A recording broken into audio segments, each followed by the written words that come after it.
আসসালামু আলাইকুম রহমতুল্লাহ বারাকাতুহু। সবাইকে জুমা মোবারক। আজ শুক্রবার, সবাই বেশি বেশি দুরূদ শরীফ পড়বেন।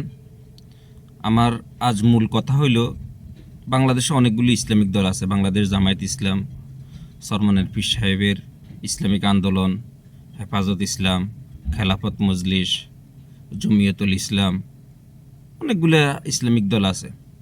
আমার কথা হলো ভাই, ইসলামিক দলগুলো যদি একে অপরের সমালোচনা করে, এটা মাইনে নেওয়া যায়, করতেই পারে, স্বাভাবিক।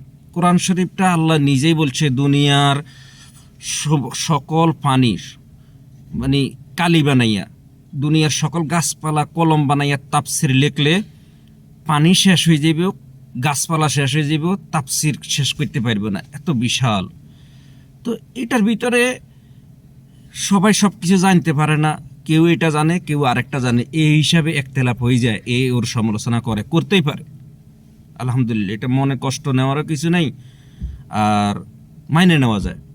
কিন্তু যেই দলগুলা বাংলাদেশে ধর্মনিরপেক্ষতা প্রতিষ্ঠা করার রাজনীতি করে, যেই দলগুলা লোকেরা, নেতারা কোরআন তেলাওয়াত করতে পারে না, হাদিস অধ্যয়ন করতে পারে না, যাদের ভিতরে ইসলামের ন্যূনতম কিছুই নাই, সবসময় ইসলামকে ধ্বংস করার ষড়যন্ত্রে লিপ্ত থাকে, ভারতীয় আধিপত্য কায়েম করার ষড়যন্ত্রে লিপ্ত থাকে, ওরা যদি জামায়াত ইসলাম বা চরমনাই বা কোনো ইসলামিক দলের সমালোচনা করে, এটা কি মাইনে নেওয়া যায় ভাই?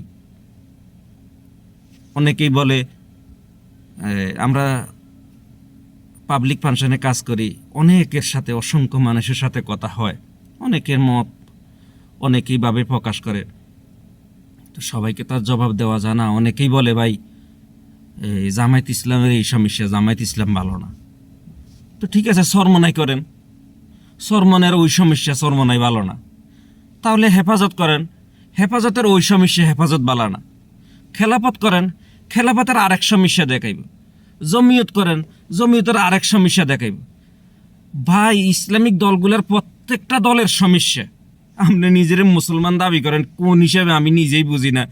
ইসলামিক মূল্যবোধ যাদের, গঠনতন্ত্রে আল্লাহর কোরআনের বিধিবিধান অনুযায়ী, কোরআন অনুযায়ী দেশ চালানোর চিন্তা ভাবনা, ভাই পারক না পারক, তারা ক্ষমতায় আসলে যদি সম্পূর্ণ কোরআন অনুযায়ী দেশ না চালাইতে পারে, সেটা তো পরে দেখা যাবে ভাই।